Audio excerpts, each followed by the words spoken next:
The world's most trafficked mammal is one you may have never even heard of: the pangolin.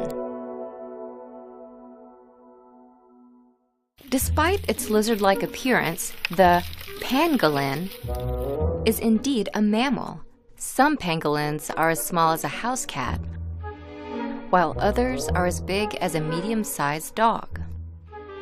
Pangolins are covered in as many as 1,000 scales, which protect them from predators like big cats. When threatened, a pangolin's natural defense is to curl up into a ball. Unfortunately, there's one predator that pangolins aren't able to protect themselves against: humans. According to some estimates, poachers have hunted more than 1 million pangolins in the past decade. Poachers use trafficking routes that span the globe, frequently shifting routes to evade law enforcement. All 8 pangolin species, found only in tropical Asia and sub-Saharan Africa, are now at risk of extinction. Pangolins are killed for a variety of uses, from medicine to luxury goods, with the greatest demand in China and Vietnam. Pangolin scales, often powdered or made into a paste, are prescribed in traditional medicine for everything from relieving arthritis to stimulating lactation. However, these remedies have no scientific basis.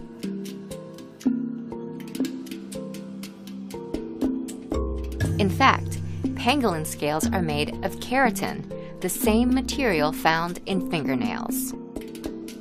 Pangolin fetuses, sometimes consumed in soup, are erroneously thought to enhance a man's virility. But only the wealthy can afford to eat pangolin, which is consumed in parts of Asia to demonstrate social status. In 2016, CITES, the International Treaty on Wildlife Trade, voted to ban all commercial trade in pangolins. However, these creatures continue to be poached at an alarming rate, even causing a devastating crash in Asian pangolin populations. Recently, poachers have increasingly turned to African species.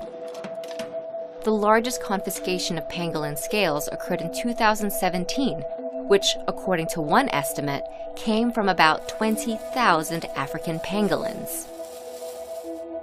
Making prospects worse for pangolin conservation, pangolins face habitat loss. Plus, they reproduce slowly, giving birth to only 1 baby a year. But why should we care about an animal most people have never heard of? Pangolin dealers are often part of the same worldwide criminal networks that drive other animals, such as elephants and rhinos, toward extinction. Plus, loss of pangolins could prove to be an ecological and economic disaster for local communities. Pangolins eat termites that might otherwise destroy crops and buildings. Pangolins also suffer abuses in the wildlife trade, such as force feeding and injuries from snares. A few lucky pangolins survive being trafficked. Confiscated pangolins in Vietnam, for example, may be sent to a rescue center and returned to the wild. There's a lot of work to be done to ensure the survival of pangolins. Countries must work to reduce demand and enforce laws against poaching. Otherwise, these gentle creatures may disappear before most people even know they exist. For the latest news on pangolin conservation and other wildlife issues, check out National Geographic's Wildlife Watch.